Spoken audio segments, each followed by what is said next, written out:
नहीं, बिल्कुल गलत नहीं है। हमारे देश के प्रधानमंत्री हैं, हमें राइट है कुछ भी बोलने का। उन्होंने बोला है कि अपनी बात मुझ तक पहुंचाओ, तभी तो मुझे पता चलेगा, तो हम पहुंचा रहे हैं। ब्रेन वॉश किया हुआ है ऐसे बोल रही हो आप, आपका ना क्लियरली पता चल रहा है। आप मेरा ब्रेन वॉश है। मोदी जी बोलते हैं हम सब सनातनी है, हम सब नहीं है ही नहीं। देश के लिए नरेंद्र मोदी, देश के लिए पनौती नहीं है, कांग्रेस के लिए। जब गुजरात में आए कांग्रेस खत्म, उत्तर प्रदेश में गए कांग्रेस खत्म, केंद्र सरकार में आए 400 से 46 पे आ गई। मैडम दिल्ली यूनिवर्सिटी की डिग्री भी जो उनके वेबसाइट पे है वो फेक बोल रही है, तो इनसे मैं क्या जो राहुल गांधी है उनकी डिग्री पार्लियामेंट तक में सबमिट है, आप उसे फेक बोल रहे हैं? कैसी बात कर रहे हैं आप कैसी बात कर रहे हैं? आप उसे कैसे फेक बोल सकते? नमस्कार मैम, आपका बहुत बहुत स्वागत है। आपका नाम क्या है? Priyanka Singh, social analyst. Social analyst है आप, कहाँ से हैं? मैं हरियाणा से हूँ। जैसे पॉलिटिक्स चल रही है आज देश में, अभी 5 राज्यों में चुनाव चल रहे हैं, थोड़ा सा स्तर गिरा है राजनीति का, आप मानते होंगे। अभी राहुल गांधी जी ने प्रधानमंत्री मोदी को पनौती बोल दिया, बोले कि पनौती है देश के लिए, 10 सालों में वो पनौती बन चुके हैं देश के लिए। पहले पनौती बोला और फिर उन्होंने कल उनको जेब कतरा बोल दिया कि वो जेब काटते हैं देश के लोगों को। कैसे देखते हैं इस बयान को? 130-40 करोड़ लोगों के प्रधानमंत्री हैं और ऐसे आप वर्ड्स का यूज किया उन्होंने प्रधानमंत्री के लिए। कैसे देखते हैं राहुल गांधी के बयान? बिल्कुल सही वर्ड यूज किए। हर देश के जितने भी नागरिक हैं उनके मन से यही वर्ड निकल रहे हैं, तो ही इज वेरी राइट। बिल्कुल सही बोला। अगर पप्पू बोलना गलत नहीं है तो हम भी अपने, हाँ, पनौती बोलना भी गलत नहीं है, जेब कतरा बोलना भी गलत नहीं है, मैं ये मानती हूँ।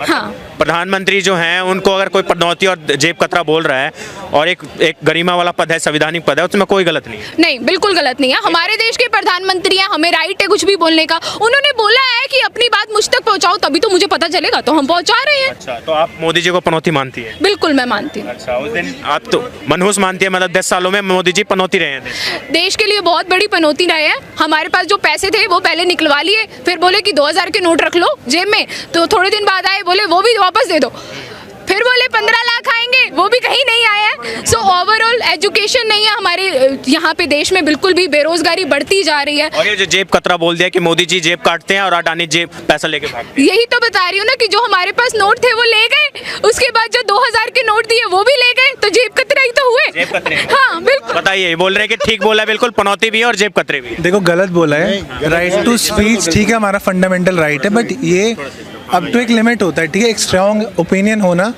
बहुत अच्छी चीज़ है और एक क्या बोलते हैं ऑपोजिट होना बहुत स्ट्रॉन्ग चीज़ होती है एक डेमोक्रेसी के लिए। बट ऐसे नहीं कि हम ब्लाइंडली कुछ भी बोलें, एक स्तर होता है, एक लेवल रखना होता है। हाँ, ये जो बातें बोल रहे हैं ना कि मतलब आप थोड़ा मोदी जी के बारे में कितना इलिटरेट है, कितना इलिटरेट नहीं है, वो चीज़ भी ना इनकी बातों से पता चल रही है कि कितना मतलब एक पॉइंट के लिए किसी जैसे ब्रेन वॉश किया हुआ है ऐसे बोल रही हो आप, आपका ना क्लियरली पता चल रहा है। मेरा ब्रेन वॉश है। मोदी जी बोलते हैं हम सब सनातनी है, हम सब नहीं है ही नहीं। You are my big brother, हम एक ही देश में रहते हैं, आप मेरे बड़े भाई समान है, मैं आपकी बात का बुरा नहीं मान रही। हाँ, अब एक बात बताइए, मोदी जी कहते हैं कि मैं सनातनी हूँ, मेरे देश में सब सनातनी है, तो जितने भी बाकी, ठीक है, जो बाकी मजहब के लोग हैं, जो बाकी मजहब के लोग हैं, तो उनको बाहर निकाल देते हैं। फिर ठीक है, फिर उनको बाहर निकाल, ये बोला है कि बाहर निकाल देते हैं, क्योंकि मैंने खुद देखा है कि बीजेपी के कई लोग जाते हैं और जहां मुस्लिम प्रे कर रहे होते हैं या कुछ कर रहे होते हैं, जहां पाकिस्तान जीत रही होती है वहां वो दंगे करते हैं। ठीक है, हाँ, मैंने अपने हरियाणा में देखा है। नहीं, मैंने अपने हरियाणा में देखा है। हाँ, देखो ब्लाइंडली ना ऐसे आंख बंद करके चीज़ों को नहीं देखना चाहिए। दिख रहा है आपको, दिख रहा है आपको, ये सारी चीज़ें अप टू लिमिट सब कुछ ठीक होता है। ठीक है, अपने रिलीजन को अप्रेज करना भी हमारा फंडामेंटल राइट है, बट ऐसे नहीं कि आप कुछ भी और कुछ भी नहीं बोला जाता है, समझे? आप अपनी कंट्री की रिस्पेक्ट करो, बस दूसरे की डिस्पेक्ट मत करो। दूसरे की डिसरिस्पेक्ट करना नहीं होता, अपनी रिस्पेक्ट करो बस। पूछता हूँ, बोल रही है कि बिल्कुल ठीक बोला है, प्रधानमंत्री मोदी जी को पनौती बोल रहे हैं, पनौती है देश के लिए, जेब कतरा बोल रहे हैं, जेब कतरा है वो। नहीं सर, ऐसा नहीं बोलना चाहिए। नहीं, ऐसा नहीं बोलना चाहिए। ना राहुल गांधी को बोलना चाहिए और ना मोदी जी को बोलना चाहिए। लेकिन मोदी जी कितने विक्टिम कार्ड खेलते हैं अपने लिए, ये सब जानते हैं। मोदी जी अपने लिए पप्पू अगर बोला तो पनौती बोला तो बिल्कुल ठीक है। मैं किसी चीज को मैं कभी समर्थन नहीं करता। आंख के बदले आंख नहीं होती। मैं तो सर इन बातों का समर्थन नहीं कर सकता। मैं कहता हूँ, मैं इन बातों का समर्थन नहीं करता। लेकिन मोदी जी भी बहुत कुछ बोलते हैं, जिसको मीडिया नजरअंदाज करता है, जिसको पूरा सिस्टम नजरअंदाज करता है, आप और चुनाव आयोग नजरअंदाज करता है। आप ये बताइए कि आप कमल पे बटन दबाएंगे तो विपक्ष को फांसी लगेगी, क्या ऐसा बोलना चाहिए? क्या मोदी जी को ऐसा बोलना चाहिए? मैं कहता हूँ, सुनो नरेंद्र मोदी, सुनिए अगर आंख के बदले आंख देने लगे ना तो पूरी दुनिया अंधी हो जानी है। ये गांधी जी बोल रहे हैं। सुनिए, सनातन सनातन करोगे और बाकी धर्मों को अगर आप अपोजिट कर दोगे तो फिर तो फिर क्या होगा? एग्जिस्ट ही नहीं करते। बोल दिया जेब कतरा बोल रहे हैं वो ठीक है, पनौती बोल रहे हैं मोदी जी को वो ठीक है। हाँ मैम सुनिए, अभी ये कह रहे सुनिए एक सेकंड, देश के लिए नरेंद्र मोदी, देश के लिए पनौती नहीं है, कांग्रेस के लिए है। कांग्रेस के लिए जब गुजरात में आए कांग्रेस खत्म, उत्तर प्रदेश में गए कांग्रेस खत्म, केंद्र सरकार में आए 400 से 46 पे आ गई। तो मैं कह रहा हूँ इस देश के राष्ट्र विरोधी जो कांग्रेस पार्टी है और कम्युनिस्ट है, सुने एक सेकंड, जो सुनिए जो कम्युनिस्ट है, सुनिए जो कम्युनिस्ट है और जो असेकुलरिज्म की बात करते हैं उनके लिए नरेंद्र मोदी, और देश के दुश्मनों के लिए, पाकिस्तान के लिए, चाइना के लिए, इस देश के आतंकवाद के विरोध के लिए उनके लिए नरेंद्र मोदी पनौती हैं, और देश के 80 करोड़ जनता के लिए वो सबसे बड़े महत्वपूर्ण, इस देश का सबसे बड़ा योगदान है इस देश में आने का नरेंद्र मोदी। 80 करोड़ लोगों के लिए इस देश सुनिए मोदी जी 140 करोड़ की बात नहीं कर रहे, इनके लिए मोदी जी सिर्फ 80 करोड़ लोगों मैं 80 करोड़ की बात करूं, क्योंकि सुनो नरेंद्र मोदी ने, एक सेकंड, नरेंद्र सुनिए एक सेकंड, नरेंद्र मोदी ने जब अयोध्या मंदिर बनाया तो राहुल गांधी नहीं गए, अखिलेश यादव नहीं गए, ममता बनर्जी नहीं गए। क्या माननीय प्रधानमंत्री जी ने राहुल गांधी जी को न्योता दिया था? राहुल गांधी राम जी श्री राम को अपना भगवान नहीं मानते हैं, उसमें भी न्योता की जरूरत है। राम भगवान के पास न्योता लेके आप गए थे? आप राम जी को अपना श्रद्धा होती है तो सबकी श्रद्धा है, वो भी जाते हैं, हर जगह जाते हैं, मंदिर भी। वो जनेऊ पहन ले तो आप लोग बवाल मचा देते हो। सावन में मीट खाने वाले जरूरी पहनता। सुनिए सबसे बड़ा पड़ोसी तो कौन है? पप्पू गांधी। जैसे पैदा हुआ अपनी दादी को खा गया, फिर उसके बाद अपने चाचा को खा गया, फिर अपने पिताजी को खा गया, अब पूरी कांग्रेस खा गया। सुनिए, और रही बात कि इन्होंने मैडम ने बोला यहाँ हिंदू मुस्लिम कर रहे हैं, इस देश का बंटवारा, सुनिए बिल्कुल बोलूंगा, इस देश का बंटवारा हिंदू मुसलमान के पक्ष में ही हुआ था। यहाँ जो मुस्लिम रुके अपनी मर्जी से रुके, ये देश हिंदू का है, सनातनी, और मोदी जी ने कभी फर्क नहीं करा। मोदी सड़क बना रहे हैं तो वह हिंदू भी चल रहा है, मुसलमान भी चल रहा है। 2024 का इलेक्शन पास आ रहा है। 2019 में मोदी जी को उन्होंने बोला कि मोदी जी जो हैं चौकीदार चोर हैं। 2019 में उन्होंने खामियाजा भुगत लिया, अमेठी भी हार के चले गए थे वो। अब 2024 में बोल रहे हैं कि मोदी जी पनौती हैं और जेब कतरे हैं। अब क्या लग रहा है 24 में इसका एक जो बैकफायर करेगा ये बयान राहुल गांधी के लिए, कांग्रेस के लिए? नहीं, कोई बैकफायर नहीं करेगा इस बार। मोदी जी आराम से घर जाएंगे, आराम फरमाएंगे, वैसे भी उनकी उम्र हो चुकी है, और एक पढ़े लिखे प्रधानमंत्री हमें मिलेंगे। पढ़े लिखे प्रधानमंत्री राहुल गांधी को आप चाहते? बिल्कुल मैं चाहती हूँ, मैं पर्सनली चाहती हूँ। सुनिए उन बातों को नहीं उठाते जो मोदी जी बोलते हैं, जो मोदी जी दूसरों के लिए बोलते हैं। सुनिए 24 में 24 सुनिए मैं आपको बताता हूँ 24 में पप्पू खान से भी ज्यादा पढ़ा लिखा है। पप्पू खान की आप एजुकेशन बताइए। अरे भाई सुन लीजिए वैसे भी 24 में मोदी जी प्रधानमंत्री नहीं बन रहे, योगी जी बनेंगे, ये बात ये पक्का बात है। नहीं सुनिए, दूसरी बात मैं आपको बता देता हूँ। आप देखिए मैं 98 से मैं थोड़ा पॉलिटिकल उसमें दिलचस्पी रह रहा हूँ। मैंने एच डी देवेगौड़ा जी का बयान सुना, मैंने अटल बिहारी वाजपेयी जी का बयान सुना, थोड़ा एनालिसिस किया। वैसे मैं भी प्रोफेशनल सोशल वर्कर हूँ। मैंने मनमोहन सिंह जी का बयान सुना, मैंने मोदी जी का भी बयान। सोशल वर्क आसाम में करते हैं जी।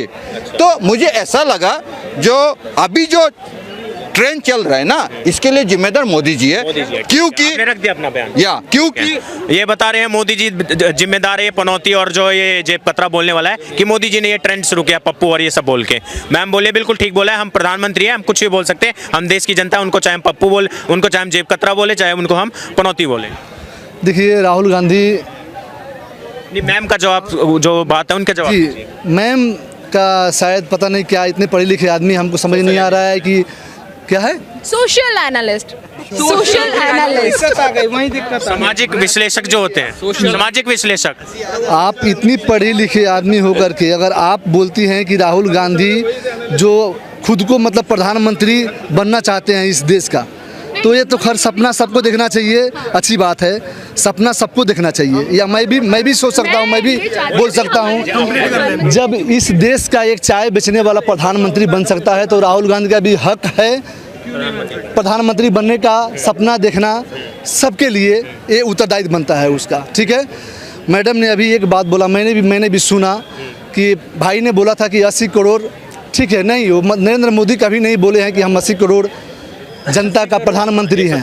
उन्होंने बोला है कि हाँ 140 करोड़ देश का मैं प्रधानमंत्री हूँ, 140 करोड़ लोगों का देश प्रधानमंत्री हूँ मैं आपसे बोलना चाहता हूँ 1947 में देश आज़ाद हुआ।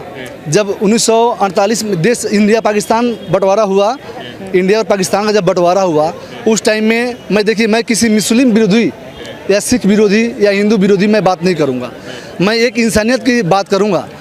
उस टाइम में 12% हिंदू था पाकिस्तान के अंदर, 20% था भाई, 20% हिंदू थे पाकिस्तान में, 20%, मैं तो 12%, 12%, 8% मुस्लिम यहाँ थे और वहाँ 20% पे थे, 8% यहाँ पे थे। आज के डेट में वहाँ पे हिंदू कितना है? 1% के आसपास 1% है, वो भी हिंदू, बाकी सब कहाँ चले गए? कन्वर्ट हो गए, कहाँ चले गए? दूसरी बात, अरे कितनी मार दिए गए, कन्वर्ट हो गए या इंडिया में भाग के आ गए। और जाति उनको सब कराया गया, जो भी कराया गया, पर इंडिया में ऐसा नहीं है, इंडिया में ऐसा नहीं है।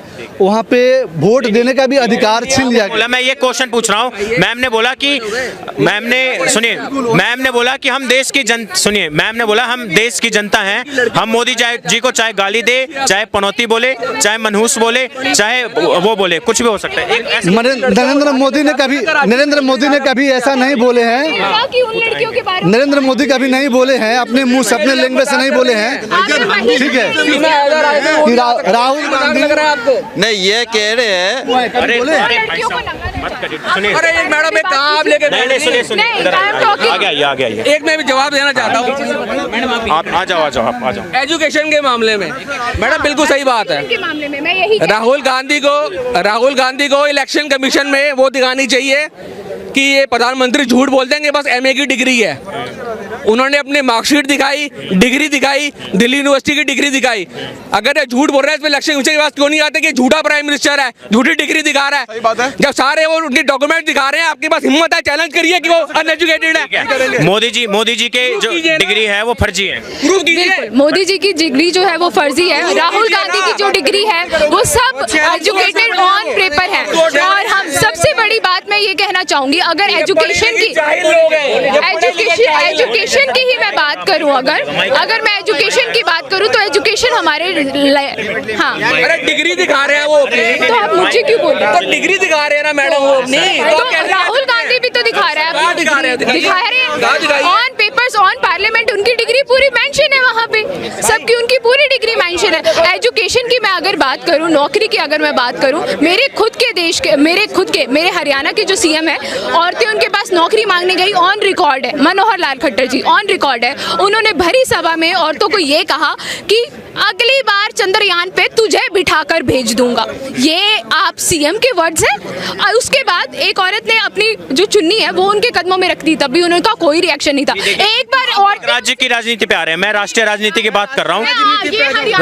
ठीक है, मैं राष्ट्रीय अच्छा हाँ बोलिए, एक राष्ट्रीय राजनीति पे बात कर रहा हूँ। मोदी जी ने, आप महिला हैं, मोदी जी ने 33% रिजर्वेशन पास किया, मोदी जी ने उज्ज्वला योजना से जो आंखों में धुआं जाता था सिलेंडर दिया, टॉयलेट्स बनवाए, 11 करोड़ लोग परिवारों को टॉयलेट्स बनवाए। से पहले सिलेंडर कितना था? 400-500, अब कितना है? 1000। 1000 नहीं, झूठ नहीं बोल रहे। मैं दिखाता हूँ, एक सेकंड मैं दिखाता हूँ, राहुल गांधी पर्सनली एक मिनट, एक सेकंड मैं इसका देता हूँ। दिसंबर 2013 1023 रुपए सिलेंडर का रेट। जनवरी 2014 1241 रुपए, जनवरी 2014 ठीक है 1273 रुपए, फरवरी 2014 1134 रुपए, मार्च 2014 1080 रुपए, अप्रैल 2014 980 रुपए। मई में मोदी जी की सरकार बनी, उस टाइम पे सिलेंडर का रेट था 928 रुपए। महंगाई की रेट सुना, आपने आंकड़े सुन लिए आपने? सही आंकड़े, ये आंकड़े ये इनकी व्हाट्सएप यूनिवर्सिटी के आंकड़े हैं। ये इनकी व्हाट्सएप यूनिवर्सिटी के आंकड़े हैं। They are the WhatsApp university के आंकड़े हैं। मैं नहीं मानती इन आंकड़ों को। ऑयल का डाटा आप सुनिए, बोलने आप सुन लेते, आपने डाटा रख दिया, इन्होंने एक डाटा रख दिया, इन्होंने 13 का बता दिया जब कांग्रेस की सरकार थी। और आज पता है आपको उज्ज्वला योजना का सिलेंडर कितने का है? आज इस समय 1100 रुपए के लगभग। गलत। आज उज्ज्वला योजना का सिलेंडर सब्सिडी मिलने के बाद 600 रुपए का है। जो अभी मैं सिलेंडर खरीद रही हूँ, हम लोगों को नहीं मिलता उज्ज्वला योजना की बात करता। आपने 1100 बताए, अभी 600 रुपए का है। 1100 सिलेंडर है, 600 रुपए का। रिसेंटली खरीदा। थोड़ा फैक्ट क्लियर कर लीजिए मैम, उसके बाद बात। Sure definitely. चलिए ठीक है। नहीं आप रुकिए, आपने एक आसाम में पेट्रोल का रेट 37 रुपीज है, इंडिया में कहीं पे है? कितने का आसाम में? 37। कितने? 400 पेट्रोल अच्छा 37 एक्सक्लूडिंग टैक्सेस कहीं पे है इंडिया में? हाँ? ठीक है, आप बहुत देर से वेट कर रहे हैं। हाँ, इनका जवाब, ये जवाब देना चाहते थे आपको। तो मैं चाहती हूँ मैं इनसे थोड़ी सी दूर खड़ी हूँ। नहीं टॉकिंग वेरी लाउड एंड ऐसे करके मैं थोड़ा नहीं। सिर्फ एक बात, मैडम दिल्ली यूनिवर्सिटी की डिग्री भी जो उनके वेबसाइट पे है वो फेक बोल रही है, तो इनसे मैं क्या बहस कर सकता हूं? ये बोले कि दिल्ली यूनिवर्सिटी की जो वेबसाइट है मोदी जी की उस पर डिग्री है और उसको फेक बोल रही है। और जो राहुल गांधी है उनकी डिग्री पार्लियामेंट तक में सबमिट है, आप उसे फेक बोल रहे हैं? कैसी बात कर रहे हैं आप कैसी बात कर रहे हैं? आप उसे कैसे फेक बोल सकते हैं? उनकी पूरी फैमिली की डिग्री सबमिट है वहाँ पे। ऑक्सफोर्ड ग्रेजुएट बोलते थे अपने आप को, ऐसा ऑक्सफोर्ड से पढ़े हुए हैं वो। हाँ, पढ़े हुए हैं। आप जहाँ फीता काटने जाएंगे ना वही आपको डिग्री दे देंगे। आप थोड़े से एजुकेटेड, आप जाइए फीता काटिए, आपको दे देंगे। बीकॉम ऑनर्स की 5 साल बाद ली थी कॉलेज जाके, 5 साल बाद। फीता काटिए ना, मैं बता रही हूँ फीता काटिए। थोड़ा सा मैं 2024 पे आपसे सवाल पूछूंगा, इधर आइए, थोड़ा सा सर साइड होइए, इधर आइए। मैं थोड़ा सा 2024 पे चुनाव पूछूंगा आपसे, 2024 पे पूछूंगा। चुनाव के 6 महीने से कम टाइम रह गया है, चुनाव आ रहे हैं। मोदी जी नहीं आ रहे हैं। ठीक है, मोदी जी नहीं आ रहे हैं। ठीक है, मोदी जी नहीं आ रहे हैं। ठीक है, मान लिया मोदी जी नहीं आ रहे हैं। 25 पार्टियों की एक गठबंधन है, महागठबंधन है, उसमें इतने सारे दावेदार हैं पीएम पद के, प्राइम मिनिस्टर के जो कैंडिडेट्स हैं। राहुल गांधी हैं, वो दावा करते हैं, नीतीश कुमार हैं, वो दावा करते हैं, ये अखिलेश यादव है, वो दावा करते हैं, केजरीवाल है, वो दावा करते हैं, ममता बनर्जी है, वो दावा करते हैं। आप कुछ क्रेडिबल फेस को देखती हैं जो मोदी जी को टक्कर दे सके या मोदी जी को एक स्ट्रॉन्ग फाइट दे सके? मैं चाहती हूँ भले ही राहुल गांधी ना बने, लेकिन पढ़े लिखे, चाहे केजरीवाल। कौन 25 पार्टी में कौन? केजरीवाल बन जाए, पढ़े लिखे हैं। अखिलेश जी पढ़े लिखे हैं, राहुल गांधी पढ़े लिखे हैं। They all three are the 5 सालों में हर 4-5 महीने में एक नया प्रधानमंत्री बने, ये चाहती है? नहीं, मैं ये चाहती हूँ इन तीनों में से एक बने, जो हाँ इन तीनों में से कोई एक बने, ताकि 5 सालों में 25 प्रधानमंत्री बने देश में। बिल्कुल बने, 5 सालों में 25 प्रधानमंत्री। जब एक बात बताइए, आप मुझे छोटी सी एक बात बताइए, आपके घर में कुछ प्रॉब्लम होता है, आप फटाफट से चीजें चेंज कर देते हैं, शर्ट टी शर्ट सब चेंज। मैं ये चाहती हूँ कि ना, मैं इस तरीके का कुछ सिस्टम चाहती हूँ कि जो हमारा, अगर हमें पसंद नहीं आए, हमें लगता है कि हाँ कि कुछ प्रॉब्लम हो रही है, जैसे सरपंच चेंज हो सकते हैं ना, अब गवर्नमेंट ने कहा है कि आप सरपंच चेंज कर सकते हो, बिल्कुल ग्रास रूट लेवल का, ठीक है, आप सरपंच चेंज कर सकते हो। तो ऐसी कोई पॉलिसी भी होनी चाहिए कि जहां हमें इस तरीके की प्रॉब्लम हो, आफ्टर 2 इयर्स 3 इयर्स हम प्राइम मिनिस्टर को भी चेंज कर दें। तो 25 साल में 5 साल में 25 प्रधानमंत्री बने, उससे कोई 5 साल में 25 तो सरपंच भी नहीं बनते। उन्होंने ये कहा है कि जो जीरो है, सरपंच इज अ जीरो, अगर वो काम नहीं करता तो आप उसकी रिपोर्ट लिखवाइए, चेंज हो जाएगा। एक बार इनके जवाब ले। देखिए मैं 2 बातें बोलना चाहूंगा, मैडम की 2 बातें बोलना चाहूंगा। ये उन्हें पढ़ा लिखा कहती है, लंदन एयरपोर्ट पे राहुल गांधी को सफेद पाउडर के साथ पकड़ लिया गया था। ये कहाँ से इन्फॉर्मेशन लेके आ रहे हैं? ये कहाँ से समझिए ना, ये अगर ये फैक्ट नहीं हुआ मैडम, यहाँ आना छोड़ दूंगा। ये फैक्ट है, अटल बिहारी वाजपेयी को कॉल किया गया, उन्होंने रिक्वेस्ट करी और तब छोड़ा गया। उसके बाद देखिए मजे वाली बात सुनिए, सुनिए सुनिए सुनिए, अब सुनिए मजे वाली बात। केजरीवाल वो क्या कह रहे थे, कांग्रेस को वोट दे, वो क्या कह रहे थे, घर नहीं लूंगा। बीच में मत बोलिए प्लीज। ये क्या कहते हैं, केजरीवाल आ सकते हैं। केजरीवाल ने क्या बोला, घर नहीं लूंगा, गाड़ी नहीं लूंगा, बंगला नहीं लूंगा, कमांडो नहीं लूंगा, सब लेके बैठ गया। उसने हर साल वो छाती पीट के कहता था कि मैं यमुना को साफ करूंगा, यमुना को साफ करूंगा, नहीं किया। उसके बाद सुनिए, राहुल गांधी को कहती है ये कि राहुल गांधी आएंगे, कैसे आएंगे मैडम आप बताइए सर, सुनिए कैसे आ सकते हैं। एक आदमी इतना पढ़ा लिखा है, पत्रकार महोदय, एक आदमी इतना पढ़ा लिखा है जो ये कहता है जहां पे 70 साल से आतंक मच रहा था, जहां पे खून की नदियां बह रही थी, कहां, जम्मू कश्मीर में मोदी जी आए, 370 हटाया, बंद हो गया। अब वो क्या कहता है, जैसे मैं पीएम बनूंगा मैं फिर लागू कर दूंगा। बताइए।